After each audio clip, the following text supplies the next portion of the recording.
今天就是2024年的最后一天啦，所以今天我打算用一集的时间来罗列出2024年在全球范围内发生了哪一些值得关注的国际大事呢？就让我们用回顾的方式来告别2024年，迎接充满了未知以及希望的2025年吧。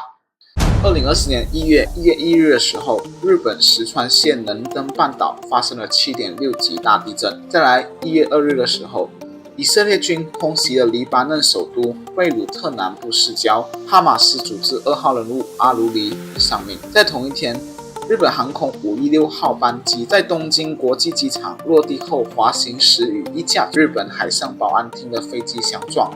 接下来2月2日的时候，美国空袭了亲伊朗组织在叙利亚和伊拉克的多个目标，以报复早前的无人机袭击事件。2月23日，美国芯片制造商英伟达 NVIDIA 市值突破了2万亿美元，创下了华尔街历史最大单日增幅。3月7日的时候，瑞典宣布正式加入北大西洋工业组织，成为了北约第32个成员国。3月13日，美国众议院通过法案，要求字节跳动在6个月内出售 TikTok， 否则就直接禁止。3月21日，美国司法部对苹果公司提出了反垄断诉讼，指控苹果垄断了智能手机市场。4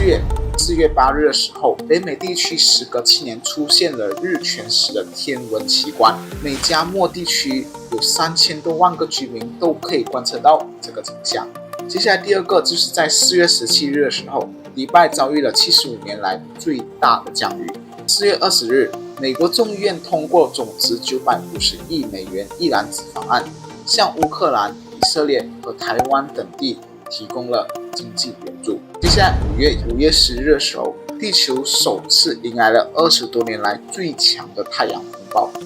澳大利亚、美国、中国等地都出现了肉眼可见的极光。5月19日，伊朗总统莱西乘坐的直升机在阿塞拜疆边境山区坠毁。5月30日，纽约陪审团决定针对美国前总统特朗普在2016年向女艳星丹尼尔斯支付封口费一事正式起诉特朗普。6月11日，美国总统拜登的儿子亨特谎称梅吸毒和非法购买枪支罪名成立，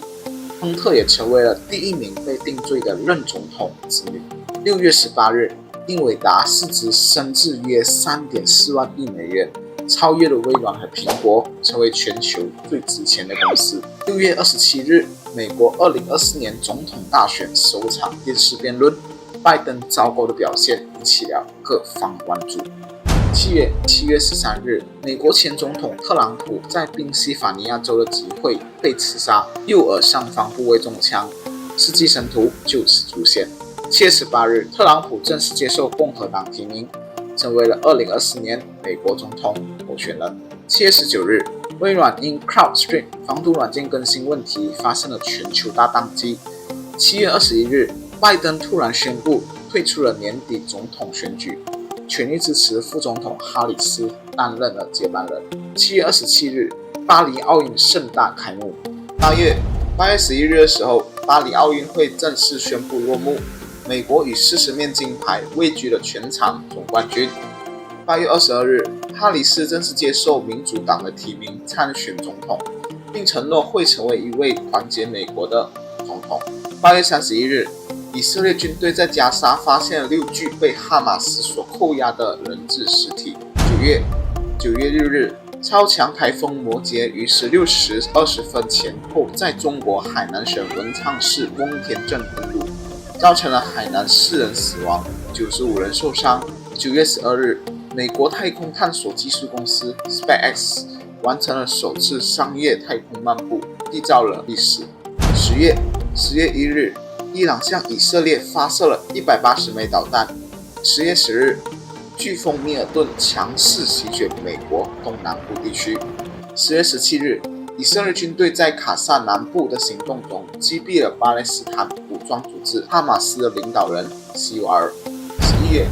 11月6日，共和党总统候选人特朗普击败了哈里斯，成为了美国第47任总统，第2次入主白宫。11月7日，美国联邦储备局将联邦基金利率目标区间下调了25个基点，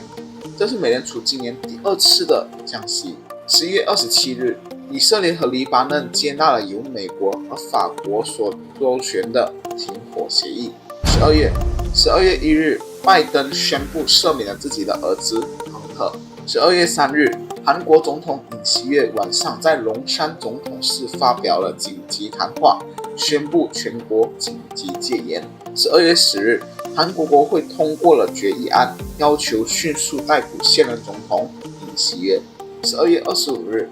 阿塞拜疆航空8243号班机在哈萨克斯坦阿克套国际机场紧急降落时坠毁。